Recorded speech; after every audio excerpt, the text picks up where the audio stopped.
Buenas noches, gracias doctora Romina. Le agradezco al Colegio de Anestesiología la invitación, al doctor Castelazo, al doctor Jauregui. Y bien, vamos a hablar lo que es la hipertensión pulmonar y qué tiene que ver para nosotros como que nos dedicamos a la medicina, qué es lo que tenemos que ver. Déjenme decirles que hace años hubo una epidemia de hipertensión pulmonar en la Comunidad Europea. Y esa epidemia hizo que la Organización Mundial de la Salud le preocupara. Se vio que era por los anfetamínicos y se prohibieron para el uso de la Comunidad Europea. Posteriormente fueron avanzando, se hicieron la primera reunión mundial y se fueron haciendo diferentes reuniones. Y en el transcurso de este tiempo surgió una segunda epidemia que fue por el aceite de colza. ¿Qué es el aceite de colza? Nosotros los mexicanos no estamos acostumbrados a utilizarlo, pero lo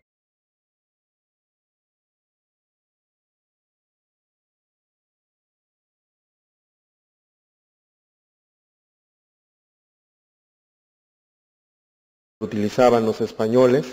Es un aceite de olivo.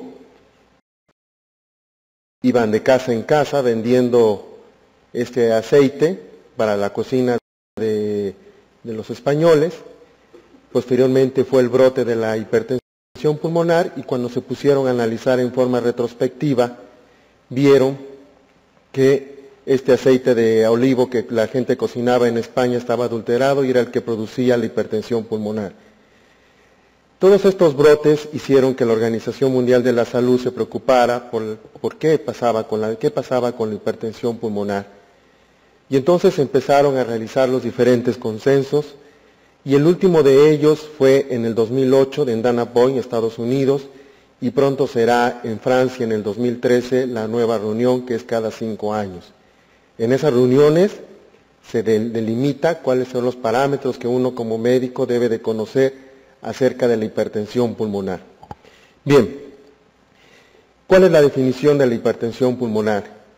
Fue difícil establecerlo porque créanme que si nosotros nos dijeran, les voy a hacer una espirometría, yo creo que todos cooperaríamos para que nos hicieran una espirometría.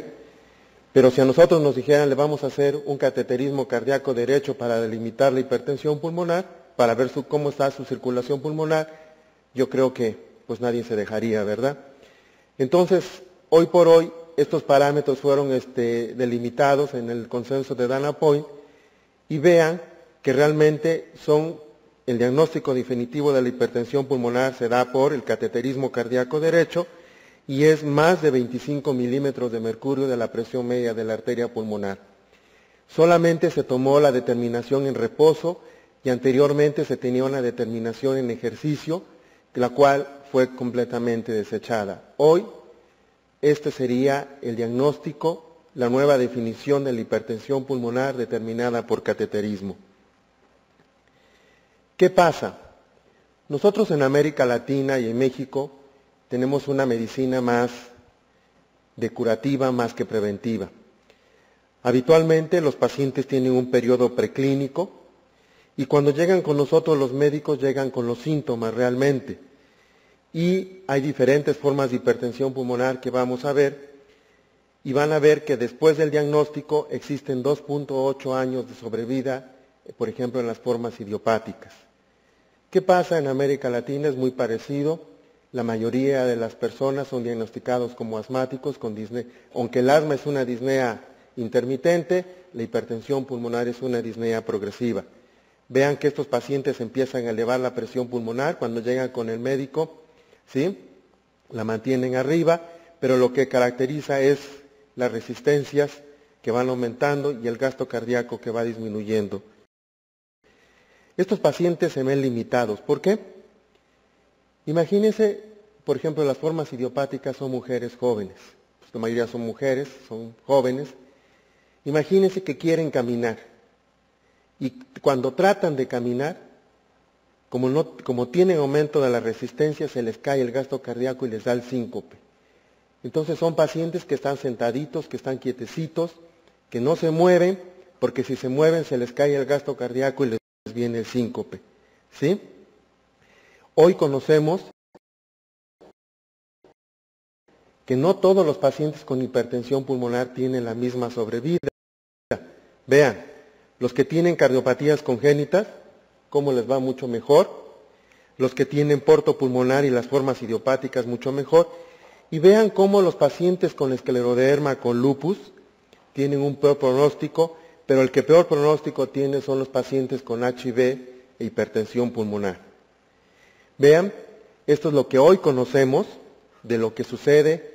Este sería el endotelio vascular de un paciente normal, esta es su capa media. Habitualmente a los pacientes con hipertensión pulmonar se les respeta la adventicia, o sea, la parte externa, y vean cómo van siendo los cambios. Y esto es el endotelio, y esto es la célula muscular. Hoy, gracias al conocimiento de la biología molecular, hemos aprendido las alteraciones de los canales de potasio, de calcio, en los aumentos de endotelina, ¿sí? Los factores de crecimiento que se están estudiando, las alteraciones genéticas que tienen estos pacientes, y todo esto ha dado la pauta que se conozca cuáles son los efectos y cuáles son los nuevos tratamientos que estaremos viendo, por ejemplo, a nivel de la óxido nítrico sintasa y prostacyclina sintasa. ¿Sí? Vean cómo esto nos resume lo que pasa a nivel de una célula muscular y de una célula endotelial y cómo ha originado que se den los nuevos tratamientos en estos pacientes. Estos son unos estudios que hicimos ya hace unos años. Estas son hemopatías intersticiales, estas son neumonitis por hipersensibilidad, fibrosis pulmonar idiopática, y para un mismo corte de fibrosis y de daño inflamatorio, tiene más hipertensión pulmonar la fibrosis pulmonar idiopática. Y vean qué sucede con el EPOC, los que fuman y los que inhalan humo de leña. Hoy sabemos por las estadísticas mexicanas que el 90% del EPOC se debe al tabaco o al humo de leña. Pero también sabemos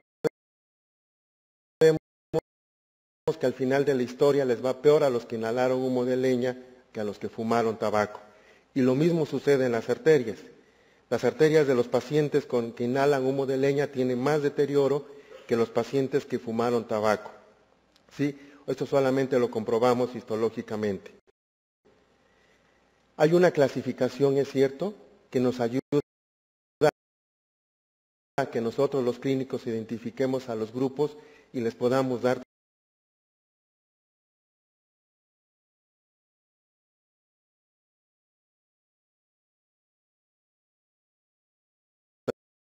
tratamiento. Esta está enfocada primero, este es el grupo que más se ha estudiado, el que más preocupaba a los clínicos, donde están las formas idiopáticas, que es la forma más severa, donde está también lo que nosotros conocemos, las colagenopatías, el VIH, la hipertensión portal, y este es donde se han hecho la mayoría de los estudios que vamos a ver. Estas son las hipertensiones pulmonares más frecuentes, no quiero decir las más severas, las que ven más los cardiólogos debido al lado izquierdo del corazón, y esta es la que vemos más los neumólogos, las que le platicó ahorita la doctora Romina, de la enfermedad pulmonar obstructiva crónica, de las intersticiales, los trastornos del sueño.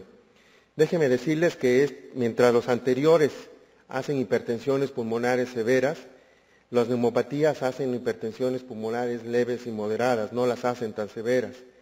Y lo que también nos decía hace rato la doctora Romina, hay pacientes que tienen eventos de tromboembolia y hasta en un 3% en el seguimiento van a hacer tromboembolia pulmonar crónica.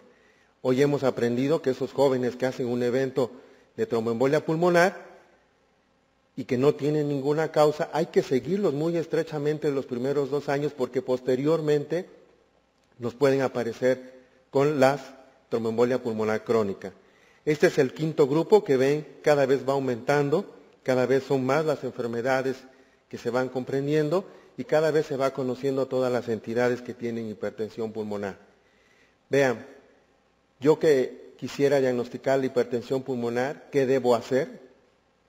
Hay esta serie de pasos, la sospecha, la detección, la identificación de la clase y la evaluación. Y vamos a ver cómo cada paso es muy sencillo. Fíjense que cuando uno se pone y se preocupa por esta entidad, uno tiene que ver que con 3 exámenes lo puede uno diagnosticar y que no se requieren de tantos exámenes realmente para hacer un diagnóstico de hipertensión pulmonar, como lo vamos a ver. Vean, esto era lo que yo les decía hace rato. Los pacientes cuando inician la enfermedad, muchos son tratados como asmáticos. Después vienen los primeros síntomas, que es como vienen al médico. Y ya cuando nos llegan, ya tienen datos de falla ventricular derecha o en etapas avanzadas. Y en las formas idiopáticas, después viene una sobrevida de 2.8 años. Esta sobrevida ha cambiado porque ahora hay pacientes que viven 20 años. No quiere decir que 20 años dura el efecto del medicamento, sino que es el tiempo en que se tienen a estos nuevos medicamentos ya que se conocen. Vean que los síntomas, no hay nada característico de la hipertensión pulmonar, son síntomas de las enfermedades respiratorias crónicas, aunque el más importante es la disnea de esfuerzo, y a la exploración física, más que nada es el aumento del segundo ruido pulmonar, lo más importante que nos puede dar. Vean que para que yo detecte la hipertensión pulmonar no requiero de una gran infraestructura, requiero de un electro, una radiografía y un ecocardiograma. Cosas sencillas que yo puedo tener al alcance y que yo puedo aplicar en un paciente. El electrocardiograma lo que me va a dar más que nada son los datos de sobrecarga del ventrículo derecho. La radiografía, uno de los datos importantes es esto, el abombamiento del cono de la pulmonar, que hace años el doctor Ulo Lupi y el doctor Julio Sandoval hicieron las correlaciones con el cateterismo y vieron que solamente este abombamiento del cono de la pulmonar nos dice que hay hipertensión pulmonar, pero no nos dice que es leve, moderada o severa. ¿De acuerdo? Y el ecocardiograma, si nosotros medimos la presión sistémica con un manómetro, el ecocardiograma es para medir las presiones del pulmón más que nada. Es un estudio no invasivo que nosotros se lo podemos hacer a los pacientes y que el ecocardiograma mide la presión sistólica de la arteria pulmonar. ¿Sí? Acuérdense, el eco es un estudio para el inicio de la detección de la hipertensión pulmonar, pero el estudio confirmatorio que nos dice si tiene o no es el cateterismo cardíaco derecho. ¿De acuerdo? Y el eco, el eco mide la presión sistólica de la arteria pulmonar y el cateterismo mide la presión media de la arteria pulmonar. Hay fórmulas de conversión que puede uno, para poder hacer una similitud de ambas presiones. Nosotros tenemos ya hecho 3 estudios, la radiografía, el electro y el ecocardiograma, y ahora también nos vamos a identificar qué tipo de hipertensión pulmonar tiene. Dijimos ya con estos estudios dijimos que tenía hipertensión pulmonar. Nosotros podemos utilizar unas pruebas de función respiratoria, una gasometría que nos dice el intercambio gaseoso, una tomografía que hoy, gracias a las nuevas tecnologías y a los nuevos tomógrafos, podemos hacer reconstrucciones.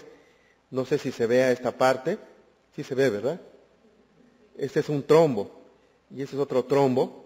Y vean cómo en las reconstrucciones se ve realmente este trombo, que ahora con los nuevos tomógrafos que podemos hacer reconstrucciones en tercera dimensión, ya no cuesta trabajo, porque anteriormente estos pacientes cuando tenían trombos crónicos entraban a cirugías de circulación extracorpórea y al abrirlos a veces eran tumores. Entonces era decirle, lo siento, lo cerramos y otra vez.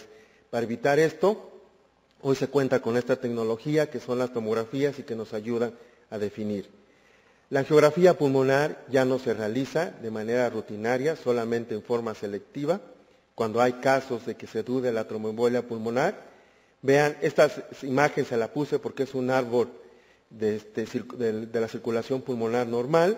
Se tiene que hacer selectiva, o sea, primero un lado, se dispara el medio de contraste, después se dispara el otro lado, y vean cómo estos casos se los puse, que son más que nada los defectos vasculares que tenemos, que nos indican datos de tromboembolia pulmonar, y aquí se ve el trombo como tal. La gammagrafía sigue siendo un estudio que se sigue utilizando en América Latina. Fíjense que cuando nosotros vemos las guías americanas y las guías europeas, todos dicen que para el diagnóstico de tromboembolia pulmonar se debe hacer la tomografía, pero porque todos tienen tomógrafos. Ahora que nos pusimos a trabajar un poco en América Latina, realmente no todos los países tienen tomógrafos, todos tienen, la mayoría tienen gamagramas pulmonares, aunque si ustedes ven las tomografías de ahora duran escasos segundos para realizar los cortes de todo el organismo, y el gamagrama es muy lento porque hay que hacer una fase ventilatoria y hay que hacer una fase expiratoria, ¿no? Es muy lento, pero hoy por hoy es el estudio que más se tiene en América Latina. La resonancia magnética es una maravilla, realmente con los programas cardiovasculares. ¿A ustedes los han sometido a una resonancia magnética? Verá que es un poquito de claustrofobia este tubo que entra uno, ¿no? ¿Sí?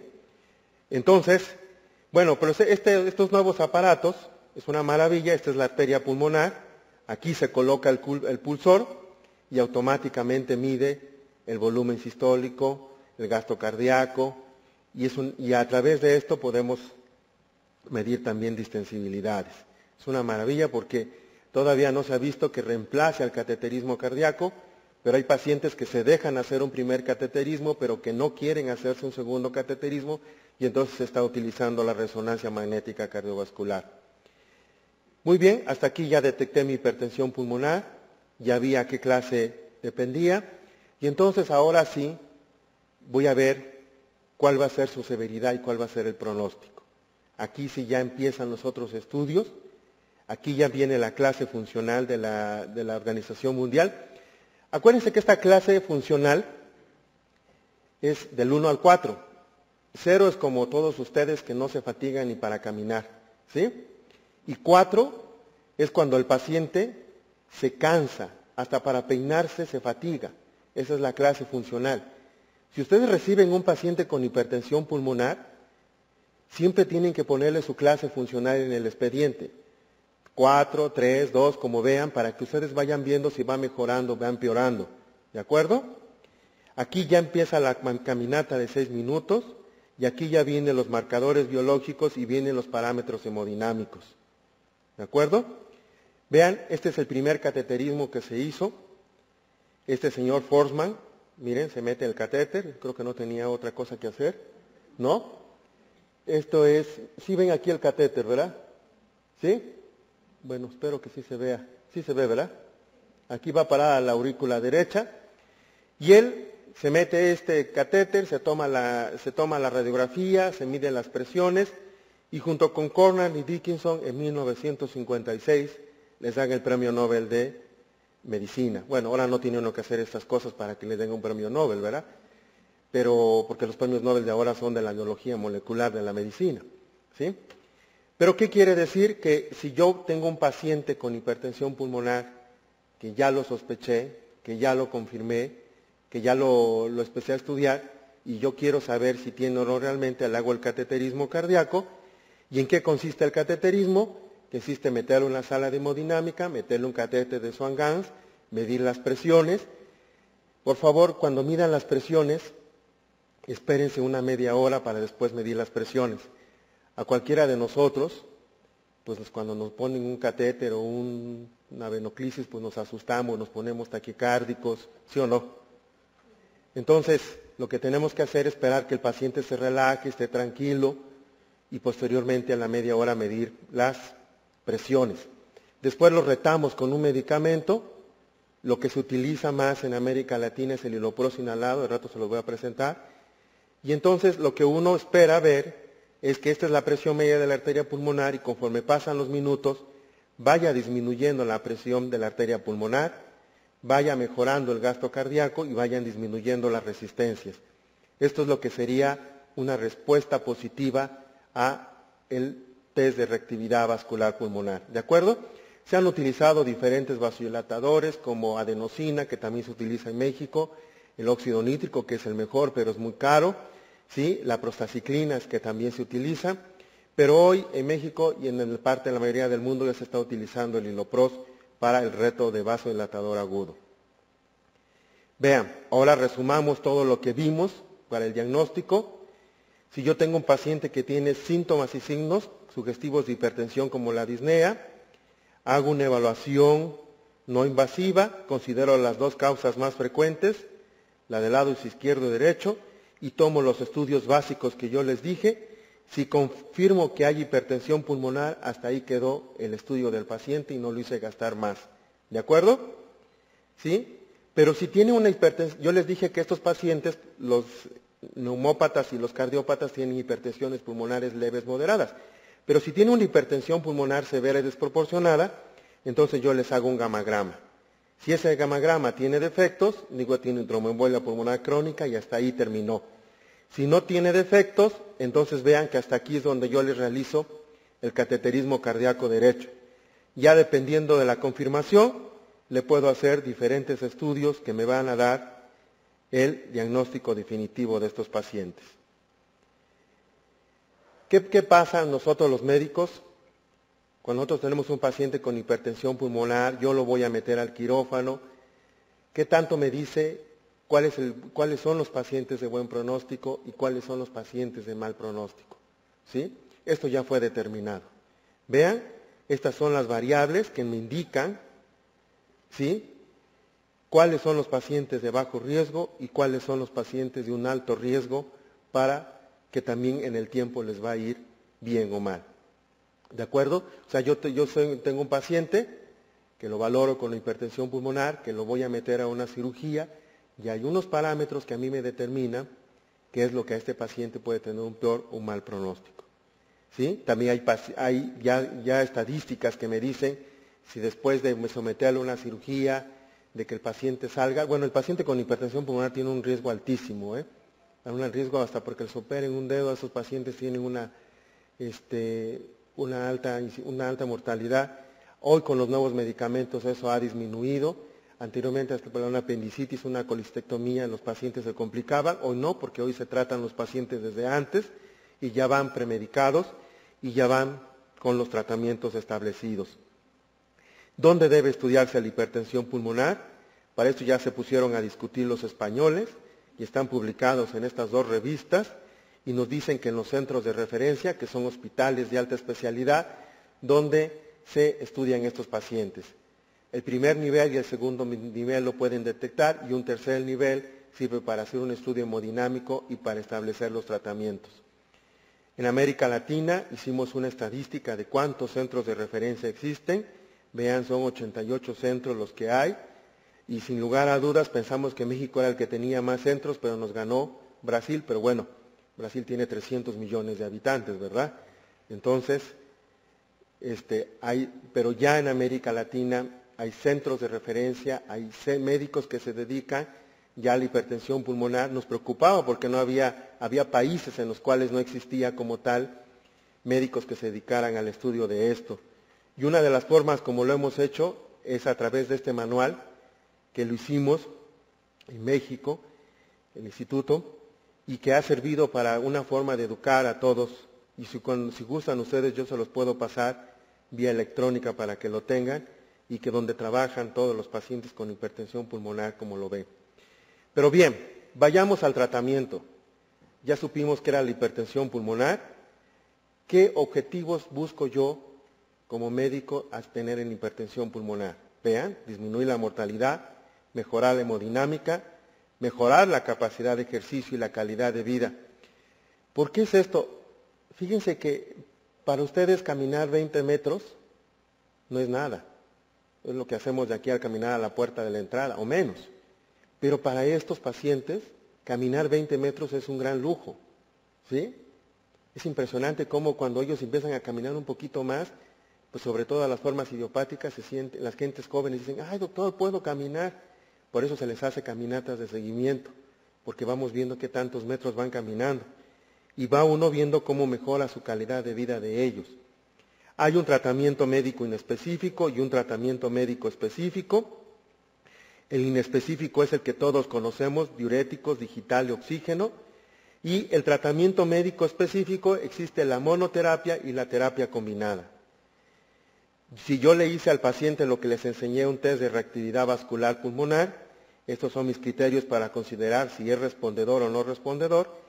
Y vean, esto es lo que yo les enseñé esa gráfica hace rato de todos los mecanismos imbricados. Hoy conocemos 3 vías en las cuales se mueven los tratamientos de la hipertensión pulmonar. El de la endotelina, el del óxido nítrico y el de la prostaciclina. Aquí están enfocados los tratamientos, no quiere decir que sean los únicos, se están creando nuevas moléculas, se están en desarrollo. Y vean, hoy les voy a hablar primero de las endotelinas. Los 3 medicamentos que hay es el Bosentan, el Cistacentan y el Ambrisentan. Todos son vía oral, ¿sí? Vean que los mejores y el más selectivo es el cistacentan, que actúan sobre receptores de endotelina. Vean que, que se dan una sola dosis al día, a los pacientes les encanta nomás tomar un medicamento, y vean que la toxicidad hepática que se tiene, ¿sí?, es menor con el cistacentan o el ambrisentan. Pero ¿qué ha pasado ahora? El bosentan persiste, el ambrisentan persiste, y el cistacentan fue retirado del mercado por los efectos cardiovasculares que tuvo. Si yo tengo un paciente con hipertensión pulmonar que viene recibiendo estos medicamentos y que lo vamos a operar, debe de continuar con sus medicamentos vía oral y no suspenderlos y continuar con ellos. ¿De acuerdo? Vamos a ver la otra vía, que es el óxido nítrico, donde aparecen ya los tratamientos. Hace años aparecieron el sildenafil. Cuando apareció el Super 1, que se llamó así el del sildenafil, todo el mundo le empezó a dar sildenafil a los pacientes. Vimos que no era eso lo que se indicaba y se empezaban a deteriorar. En el primer estudio, el Super 1, se les dio 20 miligramos cada 8 horas, 40 miligramos cada 8 horas y 80 miligramos cada 8 horas. Y se vio que les va igual, si toman 20, 40 y 80, entonces la FDA aprobó 20 miligramos cada 8 horas. Pero ya el Super 2 nos indica que 3 años han pasado con sildenafil de estos pacientes. ¿Y qué ha pasado con ellos? Les va excelente. Vean, de 278 pacientes, divididos en las dosis que yo les dije, con el paso del tiempo, realmente se vio que era efectivo. Fíjese que algo que nos daba miedo a nosotros era dar las dosis de sildenafil, porque les dábamos 20 cada 8 horas y luego 40 cada 8 horas. Y ahora con el Super 2 aprendimos que les podemos dar 80 miligramos cada 8 horas y no les pasa nada a los pacientes. Como se les va dando en formas progresivas, lo que les da principalmente es cefalea y un poquito de náusea, ¿sí?, y rubor, pero hasta ahí nada más. Y vean cómo los efectos adversos tolerados a los 3 años de tomar sildenafil les va excelentes a los pacientes. Entonces, no hay problema, lo podemos utilizar con tranquilidad basándonos en este estudio, ¿sí? Y hoy por hoy, mejoraron estos pacientes en el 60% su clase funcional. ¿Qué pasó? No solamente el sildenafil nos dijeron que también, ahora ya vemos que el vardenafil también lo podemos utilizar. Este estudio que ustedes ven que se hizo con los chinitos, ¿sí?, y con el italiano que dirige todo esto, que fue hace un año. Aquí ya nos dijeron que el vardenafil también, a través de los diferentes esquemas y del estudio controlado que se realizó, se puede utilizar tomando 5 miligramos 2 veces al día. O sea, con esto también podemos utilizar este medicamento y ya no existe ese tabú que decía, ¿lo utilizo o no el vardenafil? ¿Qué pasa con el tadalafil? Que son los 3 medicamentos que tenemos en México. Los inhibidores de fosforesterasa son los que más se utilizan en América Latina. Y vemos que también estos pacientes con el vardenafil les va bien y que se deben de tomar 40 miligramos al día para poder hacerle realmente un efecto a la hipertensión pulmonar. ¿Qué pasa? Hay otro estudio que acabó de salir en el EPOC. En el EPOC los vasodilatadores se tenía mucho pendiente porque deterioran el intercambio gaseoso. Y hoy el grupo de Barcelona nos ha dicho que podemos utilizar el sildenafil en los pacientes con EPOC, basados en este estudio que se publicó el año pasado, y en el cual solamente hay que estar checando el intercambio gaseoso para ver qué pasa con estos pacientes. Entonces, si yo tengo un paciente con sildenafil y que lo voy a someter a una cirugía, debe de continuar con el sildenafil, con el vardenafil o con el tadalafil, que lo puedo utilizar estas dosis, ¿de acuerdo? Y vamos a revisar la última vía, ya para realmente terminar, la vía de las prostaciclinas. Y en esta, vean que este es el medicamento, el mejor medicamento que se tiene, que es el epoprostenol, que es un catéter central. Esta es una bombita que los pacientes están recambiando cada 8 horas o dependiendo del tiempo, pero es un medicamento sumamente caro. Si el sildenafil cuesta de cerca de $700, $800 el mes, los inhibidores de endotelina cuestan de $4,000 a $5,000 el mes. Les estoy hablando de un precio realmente estratosférico que duplica o triplica y solamente en América Latina lo tenemos en lo que es Colombia. ¿De acuerdo? y Venezuela, perdón. Son los dos países que lo tienen, porque es muy caro, pero los pacientes es donde mejor les ha ido. Vean cómo les va mucho mejor con el epoprostenol que sin el medicamento. Esta es también una prostaciclina que se utilizó, pero vean cómo a veces los estudios son engañosos. Dice uno, uy, qué bien les va a los pacientes, a las 12 semanas les va excelente, pero cuando uno ve en el paso del tiempo se deteriora, y hoy por hoy tampoco el Verapros, la vía oral de la prostaciclina está indicado, solamente los japoneses la utilizan. Este es otro medicamento que es el teprostinil. Ustedes han visto los radios, bueno, ya no se utilizan hoy radios, ¿no? Ya todo viene metido en el celular. Esta es una bombita, aquí adentro se le pone la jeringa, pero imagínense que el paciente tiene que conectarse a través de esta vía todos los días a la vía periumbilical y les da unas reacciones periumbilicales impresionantes, aunque hoy también ya es la vía inhalada y la vía intravenosa del teprostinil. ¿De acuerdo? Vean cómo depende mucho de la dosis que se utiliza el medicamento y vean que uno de los otros medicamentos que tenemos es el Hilopros inhalado, que realmente les va muy bien a los pacientes y que fue el primer medicamento que se utilizó en México y que su precio está intermedio a lo que sería el sildenafil y el Bosentan. Lo que les va excelente a los pacientes. Esto hagan de cuenta que los pacientes llevan su nebulizador, van caminando, les toca su dosis, vacían su jeringuita, se pone su medicamento, su nebulizador, se nebuliza y siguen caminando, ¿sí? Eso es lo que se utiliza con el Hilopros. Para resumirles lo que es el tratamiento, yo les puedo decir que nosotros vimos esta parte, vimos que había medidas generales, vimos que a estos pacientes que responden en el cateterismo se les da calcio antagonistas, que solamente es el 20%, pero lo que preocupa es este 80% que hoy damos los medicamentos de acuerdo a la clase funcional. Si los medicamentos no sirven o no mejora el paciente, se están utilizando las terapias combinadas y si no responden, van a la septostomía atrial y el trasplante pulmonar. Pero el trasplante que sirve para estos pacientes es el bloque cardiopulmonar y que hoy en la reunión mundial que tuvimos hace menos de un mes, conocimos muchos pacientes que tenían realmente el bloque cardiopulmonar, sobre todo los italianos que lo realizan, y los pacientes tienen una excelente calidad de vida. ¿Qué podemos concluir de todo esto? Que hay pacientes que tienen un riesgo de hipertensión pulmonar, que el ECO es el primer estudio, que la hipertensión pulmonar más frecuente es de los grupos de los neumópatas y cardiópatas, que el diagnóstico definitivo se establece en el cateterismo, ¿sí? Y que la resonancia magnética puede ocupar un sitio importante y que se deben de estudiar en los centros de referencia.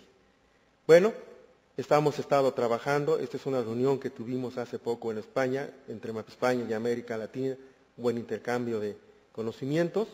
Esto ya es lo que se hizo en México, donde también se le hizo un homenaje al doctor Julio Sandoval, que ustedes lo conocen, que es uno de los pioneros de la hipertensión pulmonar en México. Le hicimos este homenaje en reconocimiento a su trayectoria.